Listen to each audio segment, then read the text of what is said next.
స్వస్థుడు నీ పనులన్నీ నిరభ్యంతరంగా చూసుకో నీ పనులన్నీ నిరభ్యంతరంగా చేసుకో, కానీ మనస్సును మాత్రము భగవంతునిపై నిలిపి ఉంచు. తల్లిదండ్రులను భార్యాబిడ్డలను సేవించు, వారిని నీకు పరమ ఆప్తులుగానే పరిగణించు, కానీ అంతరాంతరాల్లో నీకు చెందినవారు కారని గ్రహించుకో. సంపన్నుల ఇంట్లోని పరిచారిక ఆ ఇంటి పనులన్నీ నిర్వర్తిస్తుంది, కానీ ఆమె ఆలోచనలన్నీ గ్రామంలోని తన స్వగృహము మీదే ఉంటాయి. తన యజమాని బిడ్డలను తన సొంత బిడ్డలుగా పెంచుతుంది. పైగా నా రాముడు, నా హరి అని వారిని సంబోధిస్తుంది కూడా. కానీ మనస్సులో వారు తన వారు కాదని ఆమెకు బాగా తెలుసు. జై శ్రీరామకృష్ణ. తాపేలు నీళ్ళలో కదలాడుతూ ఉంటుంది, కానీ దాని ఆలోచనలన్నీ ఎక్కడుంటాయో ఊహించగలవా? ఒడ్డున గుడ్లను పెట్టిన చోట సంసార కర్తవ్యాలన్నిటినీ నిర్వర్తించు, కానీ మనస్సును భగవదాయత్తము గావించు. జై శ్రీరామకృష్ణ.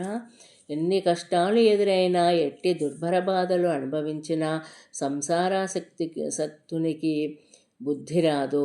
ఒంటెకు ముళ్ళ పొదలంటే అమిత ఇష్టము. వాటిని మేసే కొద్దీ దాని నోట నెత్తురు వరదలై పారుతుంది. అయినా వాటిని మేయకుండా అది ఉండలేదు. జై శ్రీరామకృష్ణ.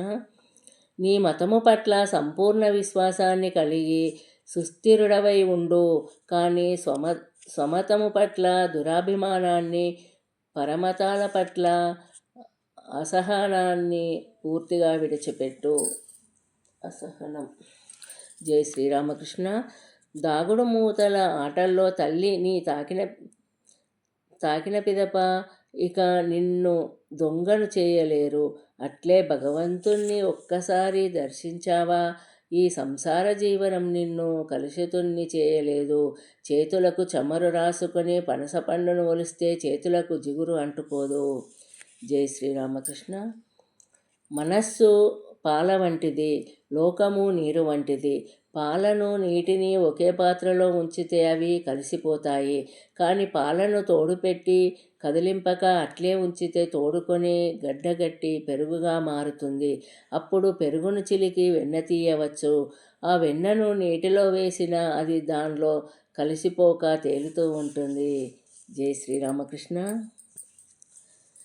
వ్యభిచారి అయిన స్త్రీ తన ఇంటి పనుల్లో మునిగి ఉన్నప్పటికీ ఆమె మనస్సు అహర్నిశలు వీటిని మీదే ఉంటుంది.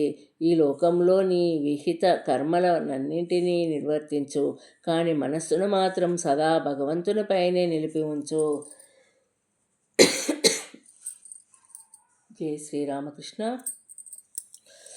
మీరు సంసార జీవనము గడపటంలో తప్పేమీ లేదు, కానీ మీ మనస్సును భగవంతునికేసి మరల్చండి, లేకుంటే మీరు సాధించలేరు. ఒక చేత్తో లౌకిక విధులను నిర్వర్తించండి, రెండవ చేత్తో భగవంతుని పాదాలను పట్టుకోండి. విధి నిర్వహణ అనంతరము రెండు చేతులతోనూ భగవంతుని పాదాలను పట్టుకోండి. జై శ్రీరామకృష్ణ. ఈ సంసారము పాలు నీళ్ళ మిశ్రమము. భగవన్మయ ఆనందము, ఇంద్రియానందము హంసల పాలను మాత్రం త్రాగి నీటిని విడిచిపెట్టండి. భగవంతుడు నిన్ని సంసారంలో ఉంచాడు, అందుకు నువ్వు ఏం చేయగలవు? అన్నీ ఆయనకే విడిచిపెట్టు. ఆయన పాదాల వద్ద శరణువేడు. ఆ పైన గందరగోళము ఏదీ ఉండదు. పిదప భగవంతుడే సకలము నిర్వర్తిస్తున్నాడని నువ్వు గ్రహించగలవు. అంతా రామేచ్ఛ. జై శ్రీరామకృష్ణ. ఏకాంతంలో నువ్వు సాధనలో అనుష్ఠిస్తూ ఉన్నప్పుడు మీ కుటుంబము నుంచి పూర్తిగా వైదొలిగి ఉండు. భార్యాబిడ్డలు, తల్లిదండ్రులు, సోదరులను నీ మనస్సులోనికి రానివ్వకు. ఏకాంతంలో సాధన చేస్తూ ఉన్న సమయంలో నాకు ఈ లోకంలో ఎవరూ లేరు, నా సర్వస్వము భగవంతుడే అని భావించాలి. సజల నేత్రాలతో భగవంతుణ్ణి భక్తి జ్ఞానాలను ప్రసాదించమని ప్రార్థించాలి. జై శ్రీరామకృష్ణ. ఒక్కరిద్దరు పిల్లలు కలిగాక భార్యాభర్తలు సోదరుల్లా మసులుకోవాలి. భగవంతుని గురించే ముచ్చటించుకోవాలి. అప్పుడు వారి మనస్సులు భగవదాభిముఖాలవుతాయి. భార్యాభర్తకు ఆధ్యాత్మిక పథంలో సహకరిస్తుంది.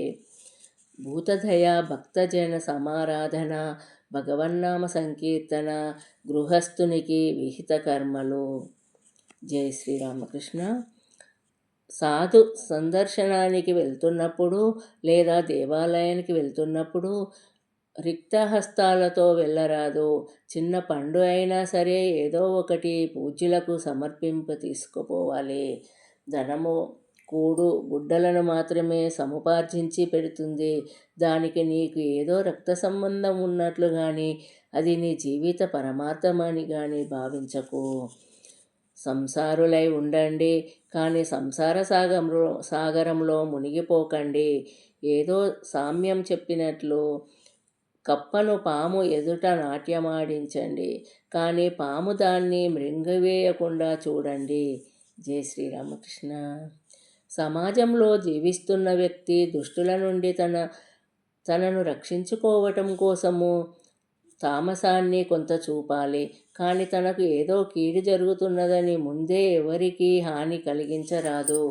జై శ్రీరామకృష్ణ.